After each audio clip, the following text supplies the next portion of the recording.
जैसा कि आप लोगों को पता होगा कि जनगणना 2027 का ऑनलाइन फॉर्म भरा जा रहा है, सेंसस 2027 करके एक एप्लीकेशन है। तो उसको कैसे भरेंगे और आप खुद ही भर सकते हैं, घर पे ही भर सकते हैं और इसके बाद वो आईडी जो मिलेगा उसको आप दिखाएँगे, जो आएगा आपके घर पर विज़िट करने के लिए। तो कैसे करेंगे आइए बताते हैं। उससे पहले आप चैनल को सब्सक्राइब करें, फेसबुक पेज को फ़ॉलो करें और वीडियो अच्छी लगती है तो लाइक करें, शेयर करें। तो आइए ब्राउज़र में चलते हैं और यहाँ से सर्च करेंगे सेंसस। सेल्फ ये जो लिखा हुआ है इसको ओपन कर लेंगे और यहाँ पर स्टेट सेलेक्ट करेंगे, जो भी आपका स्टेट है। मैं उत्तर प्रदेश है तो यहाँ सेलेक्ट कर ले रहा हूँ और यहाँ से कैप्चा डाल लूँगा जैसा ही ये लिखा हुआ है सेम टू सेम। वेरीफाई पर क्लिक करेंगे तो इसको एक बार आप पढ़ लेंगे अच्छे से और ओके करेंगे।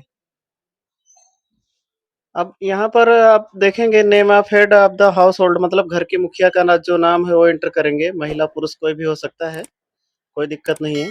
इसके बाद आप यहाँ पर मोबाइल नंबर लिंक करें मोबाइल नंबर जो भी कोई भी आप मोबाइल नंबर डाल सकते हैं, कोई दिक्कत नहीं है। ईमेल आईडी डालेंगे और वेरीफाई एंड प्रोसीड पर क्लिक करेंगे।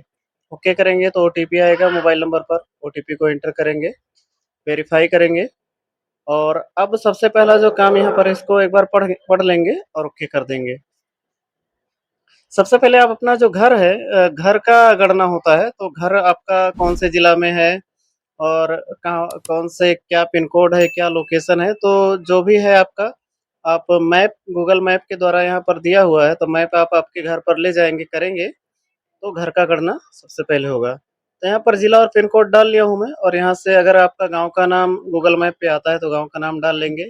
अगर नहीं आता है, तो नीचे जो मैप का ऑप्शन दिया हुआ है, मेरा नहीं आ रहा है गाँव का नाम, तो उसके लिए दूसरा ऑप्शन है, नीचे जो मैप का ऑप्शन दिया हुआ है, इसको ज़ूम इन ज़ूम आउट करके जहाँ भी मेरा गाँव है, जहाँ भी मेरा घर है, तो उसको मैं सेलेक्ट कर लूँगा।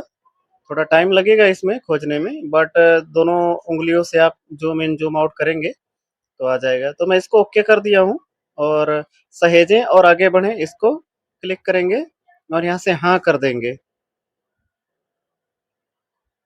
तो अब हमारा जो पूछे पूछे जाने वाले प्रश्न हैं, आप इसको अच्छी तरह से भरेंगे। तो सबसे पहला है मकान पूछ रहा है, मकान का फर्श किसका बना हुआ है? तो हमारा मिट्टी का है। जो है वो सही-सही आप भरेंगे, गलत नहीं भरेंगे कुछ भी, ऐसा नहीं कि कुछ भी यहाँ पर लिख दें। इसके बाद दीवार कौन से मटेरियल से बना हुआ है और इसमें बहुत सारा ऑप्शन दिया हुआ है, कच्ची मिट्टी, घास-फूस, लकड़ी, तो जो भी आपके केस में एप्लीकेबल है।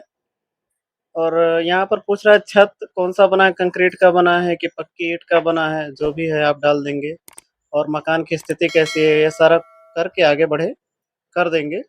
इसके बाद पूछ रहा है इस परिवार में टोटल बच्चे, बूढ़े टोटल लेकर के टोटल कितने लोग रहते हैं, वो लिखेंगे आप और मुखिया का नाम तो यहाँ पर ऑलरेडी ऑलरेडी आ जाएगा और यहाँ पर बता रहा है कि पति-पत्नी टोटल कितने हैं, तो अगर मम्मी-पापा हैं या मियाँ-बीवी हैं, जितने भी पति-पत्नी हैं वो डालेंगे और मुखिया का नाम हिंदी या जो भी आपका रीजनल लैंग्वेज है वो डाल लेंगे।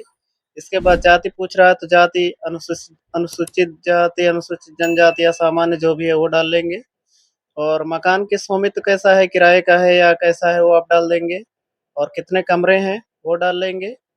इसके बाद वो जो मैं बताया था पति-पत्नी कितने रहते हैं वो डाल करके फिर ओके कर देंगे।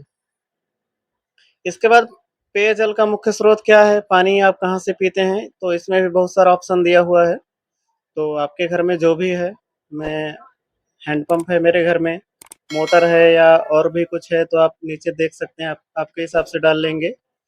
और पेयजल स्रोत की उपलब्धता घर के अंदर है या घर के बाहर है या दूर है, तो कैसा है वो आप डाल लेंगे। और प्रकाश का मुख्य स्रोत क्या है, बिजली है, मिट्टी का तेल, सौर ऊर्जा, अन्य जो भी है आपका, वो डाल सकते हैं। तो मेरे घर में फ़िलहाल लाइट नहीं लगा है, तो मैं ऐसा डाल लूँगा, आपका जो भी है आपके हिसाब से डाल लेंगे। इसके बाद शौचालय के बारे में पूछ रहा है ये, तो शौचालय में भी है अगर तो आप डाल सकते हैं, नहीं है तो नीचे नहीं लिख देंगे, खुले में डाल देंगे, कोई दिक्कत नहीं है। इसके बाद शौचालय का प्रकार, यदि शौचालय है तो उसका प्रकार भी पूछ रहा है कि कौन से प्रकार का है, तो आप पूरा पढ़ लेंगे एक बार, इसके बाद सेलेक्ट कर लेंगे जो भी है। इसके बाद गंदे पानी का निकासी कहाँ होता है वो डाल लेंगे और नीचे है परिसर के अंदर स्नान की सुविधा जो है वो है तो डाल लेंगे, नहीं है तो नहीं। और खाना कैसे बनता है, अगर एलपीजी है, रसोई घर है या नहीं है, वो आप एक बार अच्छे से पढ़ लेंगे। मेरे घर में रसोई नहीं है, तो मैं नहीं डाल दूँगा। और खाना पकाने के लिए प्रयुक्त कौन-सा क्या ईंधन प्रयुक्त होता है, तो एलपीजी आज के टाइम पे सबके घर में होता है, तो इसको भी आगे बढ़े कर देंगे। इसके बाद रेडियो ट्रांजिस्टर है, तो आप यहाँ 3 ऑप्शन दिया हुआ है मोबाइल स्मार्टफ़ोन पर या जो भी है, नहीं। मेरे घर में रेडियो ट्रांजिस्टर नहीं है। ऐसा नहीं कि आप स्मार्टफ़ोन मोबाइल सेलेक्ट कर देंगे, ये दूसरा ऑप्शन है। इसके बाद नीचे पूछ रहा है टेलीविज़न, तो टेलीविज़न यानी टीवी है तो डाल सकते हैं, नहीं है तो नहीं डाल देंगे। और इंटरनेट की सुविधा आज के टाइम पे तो इंटरनेट सबके पास है, कंप्यूटर, लैपटॉप में या मोबाइल फ़ोन में जो भी है डाल देंगे। कंप्यूटर है तो डाल देंगे। इसके बाद टेलीफ़ोन तो सबके पास ही है। ये लैंडलाइन के बारे में पूछ रहा है, तो लैंडलाइन अभी के टाइम पे नहीं है। तो हम खाली स्मार्टफ़ोन डाल देंगे और दूसरा कुछ नहीं सिलेक्ट करेंगे। साइकिल, मोटरसाइकिल जो भी है डाल लेंगे। तो यहाँ पर स्कूटर, मोटरसाइकिल, मोपेड है इस पर। कार, जीप नहीं है तो मैं नहीं सिलेक्ट कर लूँगा। इसके बाद आपका जो पसंदीदा खाना है, जो भोजन है, गेहूँ, चावल जो भी है डाल लेंगे। इसके बाद मोबाइल नंबर तो वही रहेगा और इसको ओके कर देंगे। और यहाँ पर एक बार फिर से पूरा खुल कर के आ जाएगा, आप चेक कर सकते हैं यहाँ से। अगर सब कुछ ओके है तो सबमिट कर देंगे, नहीं तो आप संशोधन भी यहाँ से कर सकते हैं। मेरे केस में ओके है तो मैं इसको सबमिट कर दूँगा। और आप देख सकते हैं कि हमारा जो पहचान आईडी, एससी आईडी जो है, वो जनरेट होकर के आ गया है, तो इसको हमको नोट करके रखना है। और जब भी ये मैसेज में भी आ गया है, मेल में भी आ जाएगा। जब भी घर पे कोई आएगा तो ये आईडी दिखाएँगे तो जनगणना करने में आसानी रहेगा। तो वीडियो कैसा लगा ज़रूर बताएँ, और कुछ भी दिक्कत है तो मेरा व्हाट्सएप नंबर दिया गया है, आप मुझसे सीधे संपर्क कर सकते हैं। वीडियो पूरा देखने के लिए आपका धन्यवाद।